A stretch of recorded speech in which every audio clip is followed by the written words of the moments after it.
yo de lo que iba a decir lo he cambiado como 3 veces. En la medida en que ustedes van avanzando, como que digo, pero hay cosas que no me quedan claras. El concepto, para empezar, por ejemplo, con la cuestión de la guerra híbrida. ¿Qué significa una guerra híbrida? Entonces, uno lo que piensa, porque hay algún tipo de consenso entre los conocedores, pero uno lo que piensa es que es máscara contra cabellera. Se vale de todo. En una guerra híbrida puede ser una guerra biológica, puede ser una guerra económica, cultural, puede ser una guerra caliente, de confrontación violenta, lo que sea con yo darte en la madre, ¿no? Esa es la idea, ¿no? O quitarte la voluntad de luchar. Entonces, ahí hay 2 elementos de lo que hemos estado hablando, que una es cuando la superioridad se da en términos estrictamente económicos, yo tengo más dinero que tú. Y la otra es cuando yo tengo la superioridad se da en términos militares, de cuando yo tengo más armas que tú. ¿Sí? Entonces de cualquier manera tengo superioridad, pero en un caso, que es lo que parece en algunos escenarios donde hay una superioridad militar, o sea, yo tengo la fuerza de mi lado, pero es una fuerza que yo te tengo que imponer sin convicción, no tengo forma de... Bueno, Manuel estaba hablando, por ejemplo, de lo que está sucediendo actualmente en Venezuela. Es ya una cuestión de que si tú no estás conmigo, te aplasto en términos físicos, ya una represión abierta, ya no hay convicción, ya no me interesa lo que tú piensas, lo que tú te sientas, ya yo lo que tengo es la fuerza de las armas, la fuerza bruta, y si tú no haces lo que yo te digo, te aplasto.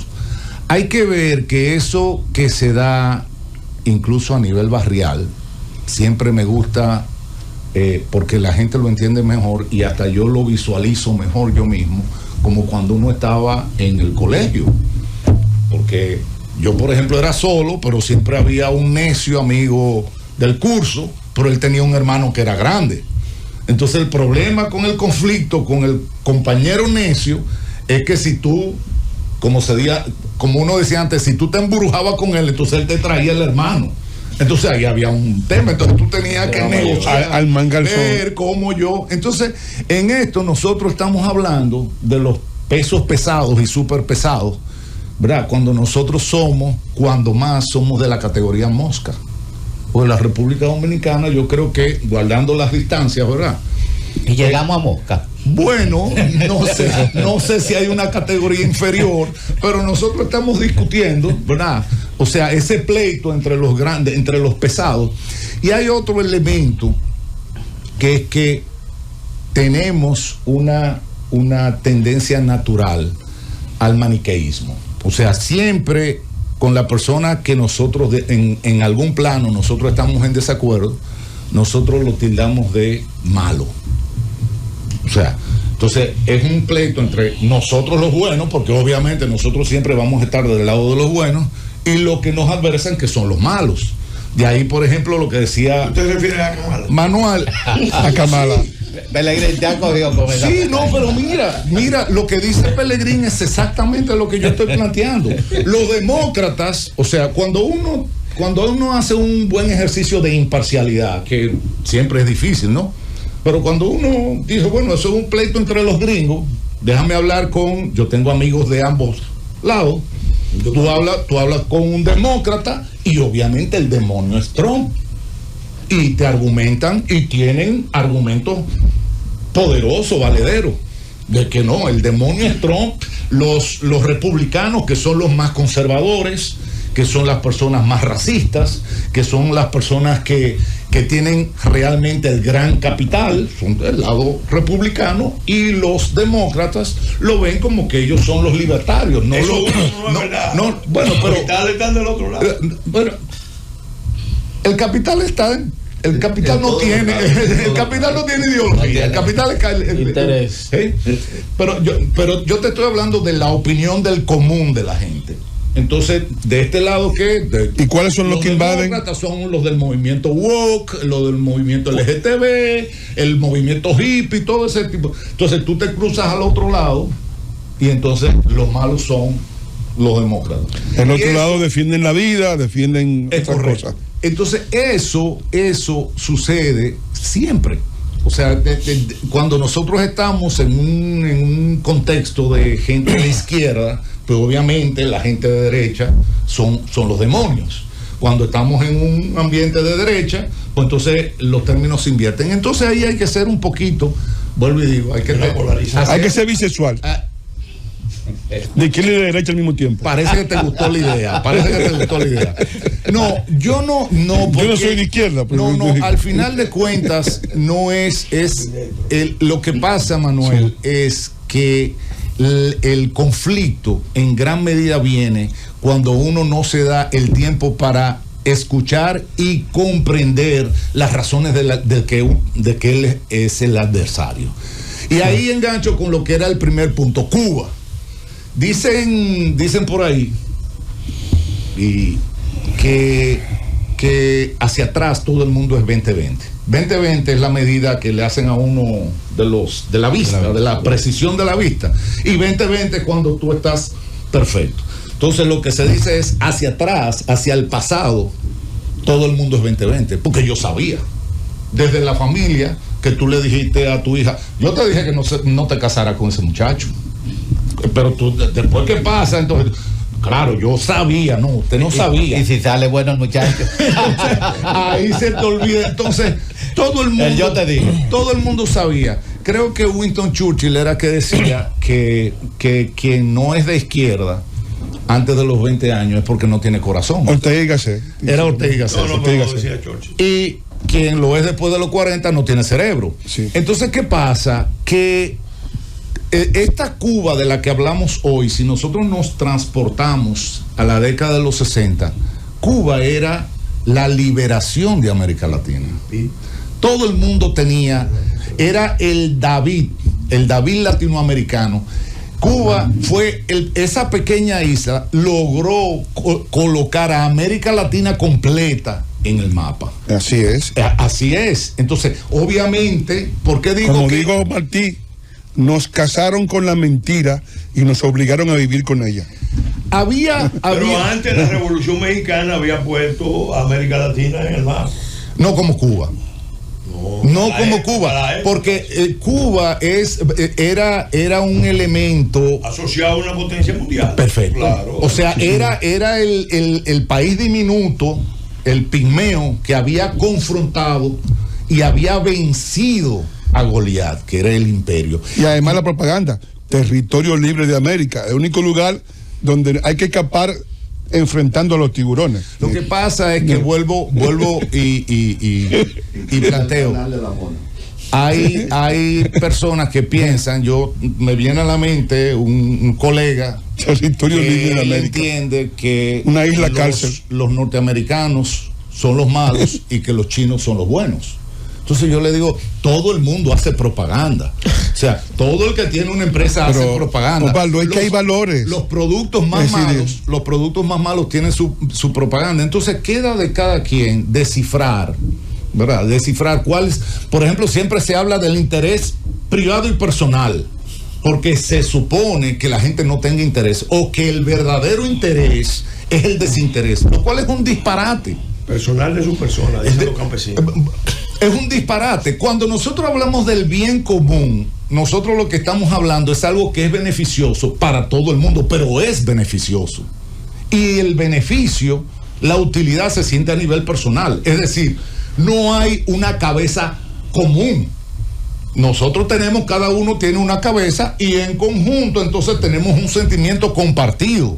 Pero hablar de una utilidad común como si eso existiera externamente a las personas, eso es un disparate. O sea, en realidad la utilidad es una cuestión personal. Ahora, hay algo que es beneficioso para mí y que para el resto de la sociedad puede resultar indiferente o perjudicial, entonces ahí sí hay una confrontación de intereses. Pero lo que quiero traer con esto a colación es que no existe la vaciedad de intereses. O sea, todos estos conflictos de que nosotros estamos hablando, izquierda, derecha, norte, sur, al medio, estamos hablando de intereses. Por ejemplo, ahora en lo que está sucediendo en Venezuela, ciertamente hay intereses del lado de de la dictadura, que dicho sea de paso, abonando o estando de acuerdo con lo que decía Manuel, Maduro solamente se queda en el gobierno a través de un fraude colosal. O sea, no hay y del manera, apoyo cubano, no hay manera, chino, ruso e iraní. Tienen que colocar lo que están detrás de él. Pero también volvemos, y ahí viene otro tema para los grandes estrategas, de cómo esa izquierda latinoamericana y cómo la crisis latinoamericana le beneficia al mismo poder imperial americano. Pero eso nos sacaría un poco. Porque hay otro tema que venía con lo que planteaba Juan, que es, y ahí conecto yo con la cuestión de lo mal que los economistas explican la economía. O sea, porque la economía tiene mucho de sentido común. Mucho de sentido común. La economía es como un médico al cual se le muere el paciente siempre. ¿Qué pasa? Que siempre cuando te explican el sistema de mercado, todos nos vamos a morir. Cuando te explican el sistema el doctor de mercado, muerte. Cuando te explican el sistema de mercado, te explican, y era una visión muy clásica y neoclásica, que es un sistema que tiene toda la elasticidad y tiene toda la capacidad de crecer y de difundirse, de difuminarse, de tal manera de que sea en beneficio de todos. O sea, en pocas palabras, el capitalismo puede engordar indefinidamente y siempre vamos a estar un poco mejor. Entonces resulta que más adelante, sobre todo cuando sobreviene la teoría de juegos, se ve que los mercados es como un juego entre dos equipos. Es importante yo meter goles, pero es igual de importante que el otro no meta goles. O sea, no solamente hay que tener una actitud defensiva y ofensiva. Perfectamente, porque se gana con diferencia de goles. Entonces, si yo no soy, eso es los que saben de béisbol, dice, bueno, pues si yo tengo un equipo que es muy malo bateando, pues yo tengo que tener buen picheo. Porque exactamente, porque yo sé que no vamos a meter mucha carrera, entonces yo tengo que abogar porque no me metan carrera. Entonces, los mercados y el poder es de igual manera. Entonces, además es bueno recordar a Schumpeter, el capitalismo funciona sobre el eje de la destrucción creadora. Es correcto. Eso es de la esencia del capitalismo. Que eso también. Pero destrucción, porque parte. El socialismo funciona sobre la destrucción no creadora. Mira, Manuel, en realidad, y eso yo tengo un libro que se llama Crítica a la economía de Marx, y estoy escribiendo el prólogo a la segunda edición, y el socialismo es represivo por naturaleza, porque el socialismo lo primero que hace es que expropia.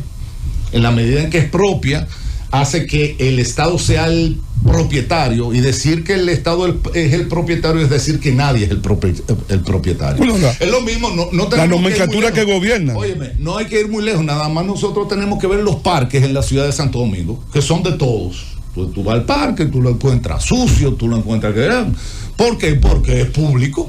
Entonces resulta, y es un tema complicado, dice, no, pero el Estado, y vamos a caer otra vez en la discusión que hemos tenido aquí mismo, ¿el Estado quién?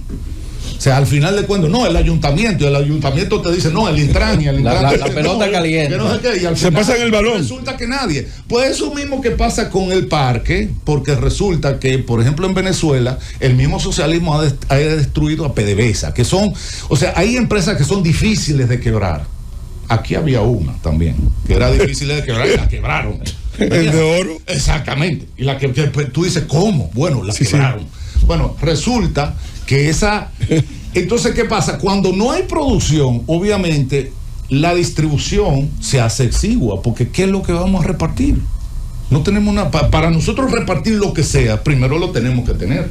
Sí. Si nosotros vamos a repartir arroz, no, pero tenemos que tener primero una producción de arroz. Es la idea de la riqueza que se tiene en los socialistas, es que como un pastel no dinámico, y la riqueza es una creación de la productividad colectiva permanente.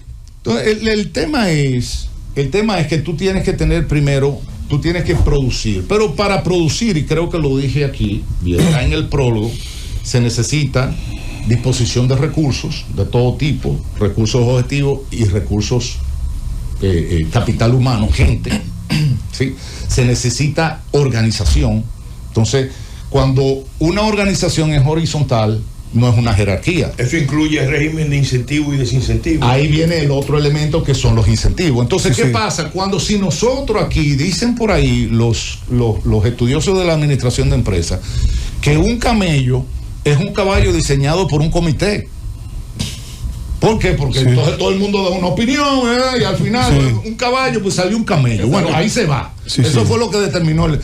Entonces se necesita una jerarquía, porque una jerarquía es la que da, y eso no se da solamente, eso se da en la familia. Sí. Ustedes hablaban hace rato, bueno, hay familias que son disfuncionales porque no hay jerarquía. Y la jerarquía se basa en el otro elemento que se llama la autoridad. Se desconocen los roles. Para usted poder dirigir, usted tiene que tener autoridad. Autoridad, la palabra ha sido vapuleada. Pero si no se tiene autoridad basada en el respeto, si no se tiene autoridad basada en la capacidad, basada en el carisma, pero se tiene que tener autoridad. Claro. Y después de eso, entonces viene la cuestión del incentivo. Si no hay eso, si una familia, si un grupo social, si una sociedad no se organiza en términos jerárquicos y en base a incentivos, pues lo único que queda es la consigna revolucionaria y la represión, porque el malestar es normal. O sea, como le digo yo, las consignas revolucionarias son muy buenas, nosotros somos hermanos y vamos adelante y el futuro es de nosotros. Sí, pero yo espero que saliendo de aquí haya una comida. Pero salir de aquí, ¿me entiendes? Y resulta que un discurso. Nosotros terminamos ya la reunión del partido y salimos con el estómago plegado y no hay para hoy ni hay para mañana. Lo único que quedan son los palos. Es lo único, por eso digo. Por eso es importante la parábola de la multiplicación de los panes y los peces. Ahí viene un último tema. Que el tiempo se me fue más rápido de la cuenta. Pero concluye. Que es que hay que ver la oscilación que se tiene, porque Fidel viene de Batista y Chávez viene de la crisis del sistema político venezolano. Entonces, ¿cómo se ve Pero Chávez es un discípulo de Fidel. A lo que voy es cómo un desastre lleva a otro peor. Porque el tema es que esos movimientos, ayudado por los Estados Unidos, porque le dio un impulso en los momentos críticos muy alto a Fidel Castro.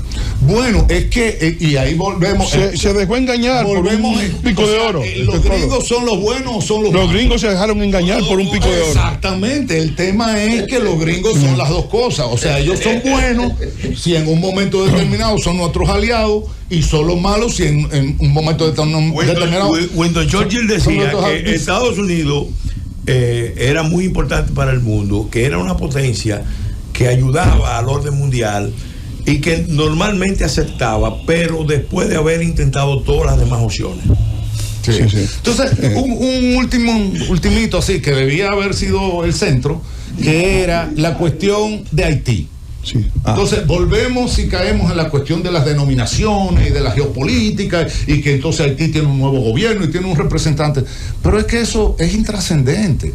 O sea, si no hay una plataforma objetiva y de recursos humanos sobre la cual empezar un proceso de desarrollo, lo que estamos hablando tonterías. O sea, realmente lo que retiene la gente, o sea, es como el empresario, y en eso hay que reconocerle a Keynes, que creo que hablamos de Keynes hace un ratito, donde Keynes coloca al empresario en el centro de la actividad económica dentro del capitalismo. El protagonista es el empresario. El empresario, sea schumpeteriano o sea extractivo, no importa, pero el empresario. ¿Por qué? Porque el empresario es el coordinador. El empresario es el que contrata aquí, el que contrata a la gente, el que coge el préstamo, el que va donde el abogado, el que le da, entonces el que asume los riesgos. Y el que da empleo. El que da empleo es el empresario. Entonces si nosotros no tenemos empresario, y el empresario, para poder emprender, tiene que tener un contexto. Como digo yo, ¿cómo es posible que tú vayas a poner una heladería, como he visto yo en todas las capitales del mundo, que tú dices, bueno, se me ocurre un negocio, ¿cuál? Vender helado. Entonces yo voy a poner una caseta que venda helado italiano en cada parque de la ciudad de Santo Domingo. Pero resulta que el primero que puse me lo vandalizaron, el otro me lo asaltaron, el otro me secuestraron al empleado. Se fue la luz y se perdió. Entonces, señores, no hablemos tonterías. Y el gobierno dice que yo soy un malvado. Nada, hablando grandes reuniones de Estado. Grandes reuniones. El diamante productivo es claro. Y entonces nosotros haciendo grandes designaciones, ¿no? Porque tenemos un ministro de Economía, tenemos un ministro de Hacienda, pero no hay negocio. Entonces, ¿de qué estamos hablando? Entonces, realmente vamos a ocuparnos en lo que es el contexto, la plataforma para lanzar un país, que es un caso sui generis, porque estamos hablando de lanzar un país desde cero. O sea, nosotros lo que estamos hablando es que ahí no hay nada. Entonces, ahí es donde está la verdadera diferencia. Gracias.